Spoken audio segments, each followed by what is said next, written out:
हरि ओम विश्वानि देव सवितर्दुरितानि पराशुभः यद्भद्रं तन्न आशुभः। आप सभी सज्जन वृंदों को मेरा हार्दिक नमन है। विघ्न विनाशक रिद्धि बुद्धि के दाता भगवान गजानन गणपति जी, वेद माता गायत्री और श्री चंडिकालिका के चरणों में कोटि कोटि प्रणाम करते हुए आज मनुष्य जीवन के कुछ ऐसे कर्म, जिस कर्मों में मनुष्य को संतुष्ट रहना चाहिए और जिन कर्मों में मनुष्य को संतुष्ट नहीं रहना चाहिए, इसके बारे में चर्चा करते हैं।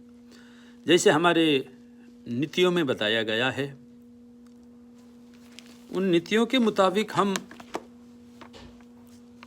देखें इस श्लोक के माध्यम से। संतोष त्रिषु कार्ये कर्तव्य स्वदारे भोजने धने त्रिषु चैव न कर्तव्यो अध्ययने जपदानयो। संतोष त्रिषु कर्तव्य स्वदारे भोजने धने त्रिषु चैव न कर्तव्योऽध्ययने जपदानयो। मनुष्य को, कोई भी मनुष्य हो, उसको इन तीन कार्यों में क्या क्या होना चाहिए? संतुष्ट रहना चाहिए। क्या क्या है वह?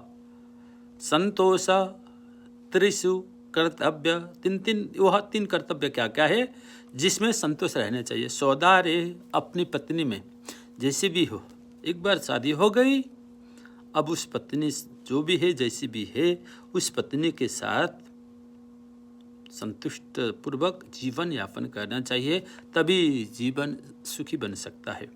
भोजने, भोजन में ये नहीं कि ये स्वादिष्ट क्यों नहीं, स्वादिष्ट भोजन क्यों नहीं मिला, क्यों नहीं बना। खाने के लिए जियो नहीं, जीने के लिए खाओ, ऐसा संकल्प लेकर के।